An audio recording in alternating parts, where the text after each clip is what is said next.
let me just say I have the utmost respect for all of my colleagues up here. But my question to you, Gail, is everyone says how important small businesses are. Mayor Bloomberg, everyone says small business is the backbone of our great city.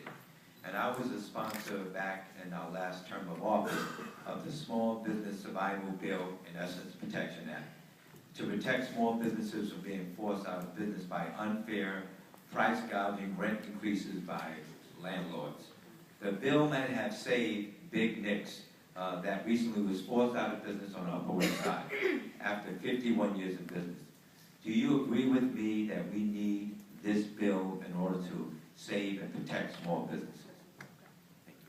I love this question. Thank you, Robert. First of all, Robert and I share the fact that we have tried to pass legislation in support of small business. I actually did pass a bill from 72nd Street to 110th Street.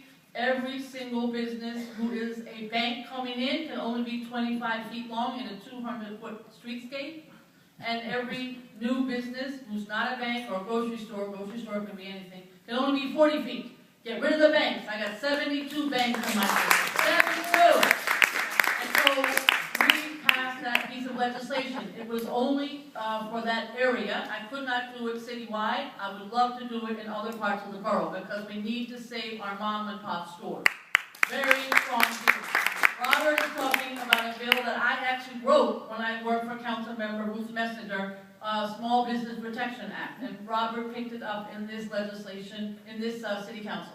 I would say that we have to figure out whether it is a rent issue, a zoning issue, maybe tax abatements for owners who support those that are mom and pop or owner operated. We absolutely have to find a way so that our Manhattan does not become a mall. And I am the one who has been championing that we need to make sure that we save our mom and pops, that we don't end up with a 7-Eleven on every corner, and that we end up with banks that don't take up the entire streetscape. We can do that as borough president, and we can do that because we can make sure that there is a different zoning, or we can perhaps work on the rent issues, both. Thank you.